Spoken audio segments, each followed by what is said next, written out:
اور اس وقت کو یاد کرو جب ہم نے بنی اسرائیل سے پختہ عہد لیا کہ لا تعبدون الا اللہ، کہ تم اللہ کے سوا کسی کی عبادت نہیں کرو گے، وبالوالدین احسانا، اور والدین کے ساتھ حسن سلوک کرو گے، وذی القربی، رشتہ داروں کے ساتھ اچھا تعلق رکھو گے، والیتامی والمساکین،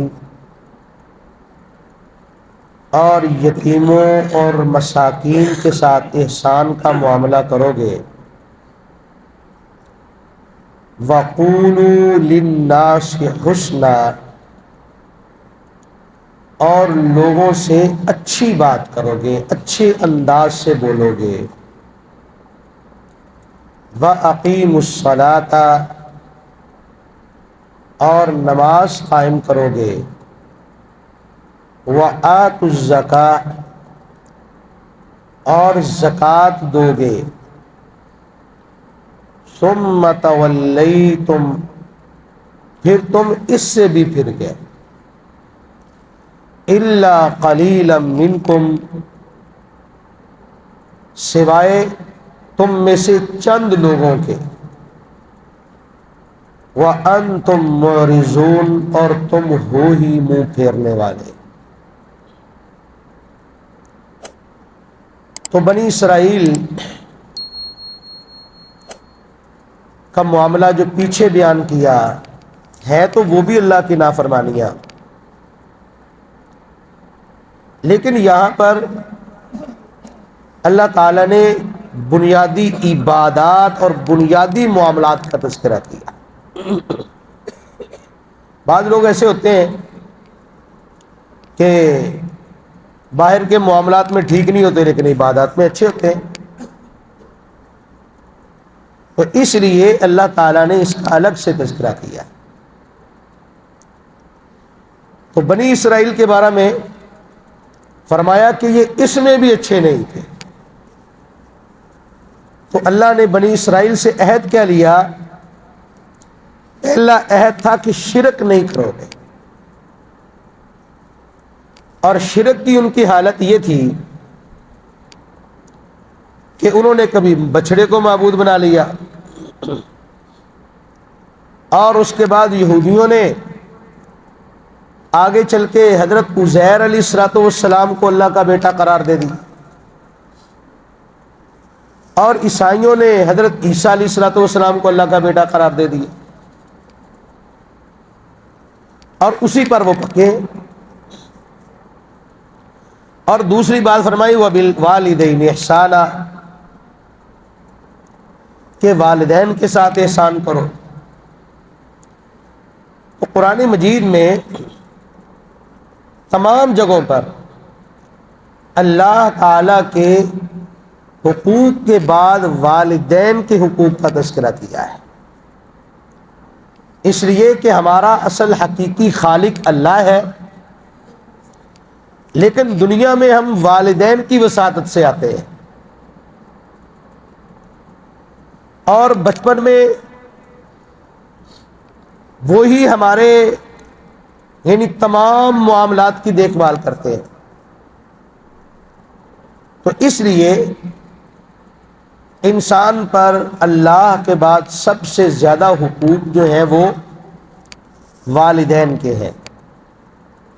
وذی القربی، اور رشتہ دار، اصل میں رشتہ داروں کے جو حقوق ہوتے ہیں وہ والدین کی وجہ سے ہوتے ہیں،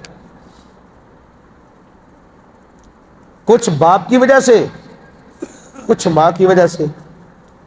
تو رشتہ داروں کے ساتھ اچھا سلوک یہ اصل میں والدین کے حقوق کا حصہ ہوتا ہے۔ جیسے ایک آدمی نے رسول اللہ صلی اللہ علیہ وسلم سے پوچھا کہ اللہ کے رسول، باپ کے فوت ہونے کے بعد بھی اس کا کوئی حق ہے اولاد پر؟ دنیا سے جانے کے بعد پھر بھی اس کا کوئی حق رہتا ہے؟ فرمایا ہاں، اس کا حق ہے اولاد پر۔ تو عرض کی اللہ کے رسول کیا؟ فرمایا کہ آدمی اپنے باپ کے دوست احباب کے ساتھ اچھا سلوک کرے۔ ایک راستے میں حضرت عبداللہ بن عمر رضی اللہ تعالیٰ عنہ کو ایک بدو ملا،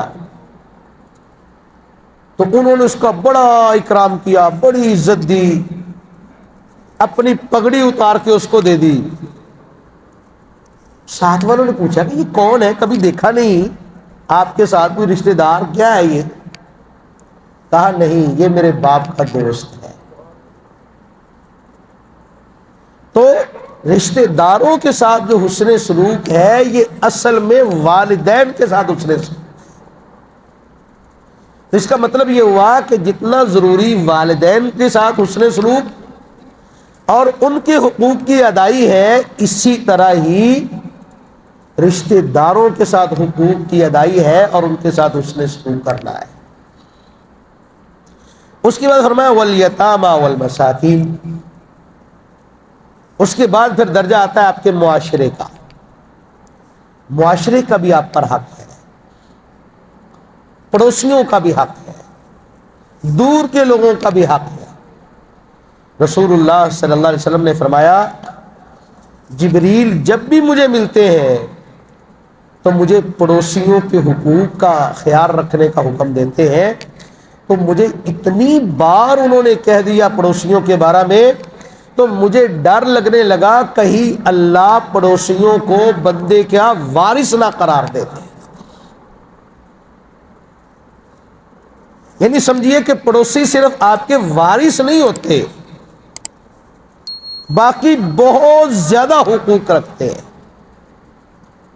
اور ہماری حالت یہ ہے کہ ہم خصوصاً شہروں میں ہم ساتھ والوں کو جانتے نہیں ہوتے کون ہے،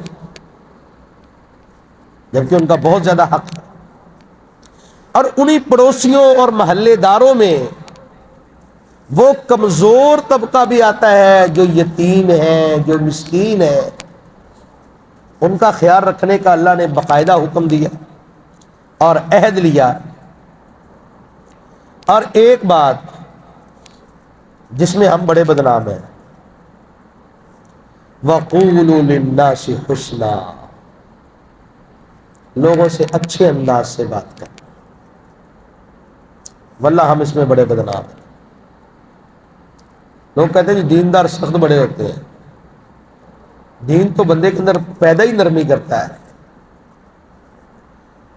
تو یہ خاص حکم عام لوگوں کے لیے، ہر ملنے جلنے والے کے لیے، کہ کسی کو کچھ دے نہیں سکتے تو کم سے کم کیا کرو، اچھے انداز سے بات تو کرو،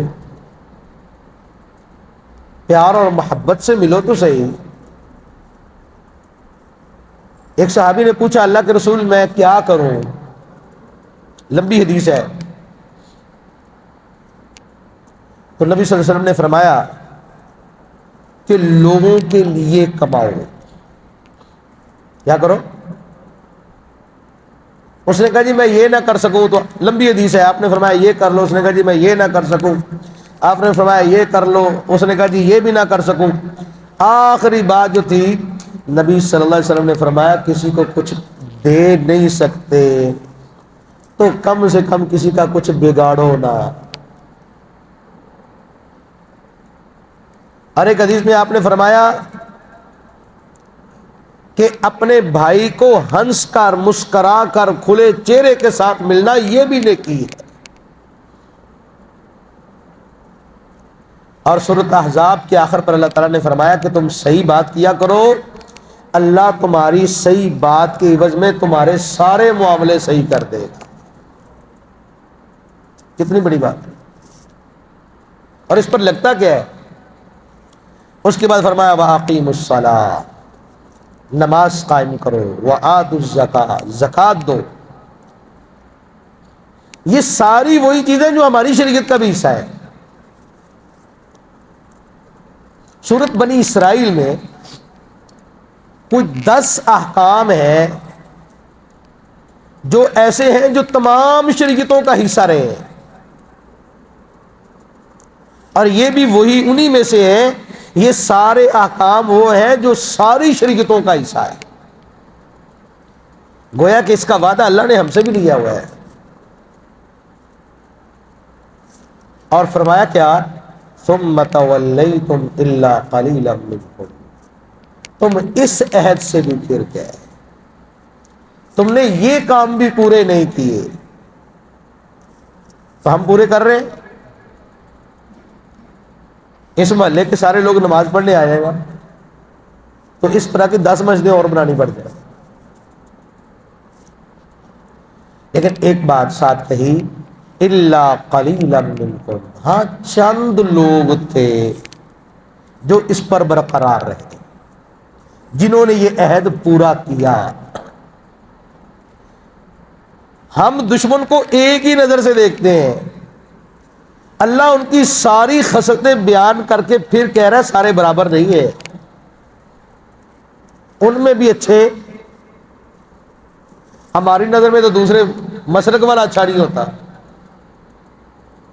تو فرمایا نہیں، الا قلیلا، اور پھر فرمایا وانتم معرضون، تم ہو ہی ایسے کہ جو بھی تمہیں حکم دیا گیا تم نے اس کی مخالفت کی، اللہ کے ہر حد کو تم نے توڑا۔ تو یہ ساری چیزیں ہمیں بتانے کا مقصد یہ ہے کہ ہمیں بنی اسرائیل کے طریقہ کار کو اپنانے سے باز آ جانا چاہیے، اور اللہ کی عبادت، اللہ کے احکام، اللہ کی شریعت کی پاسداری کرنی چاہیے۔ السلام علیکم ورحمۃ اللہ۔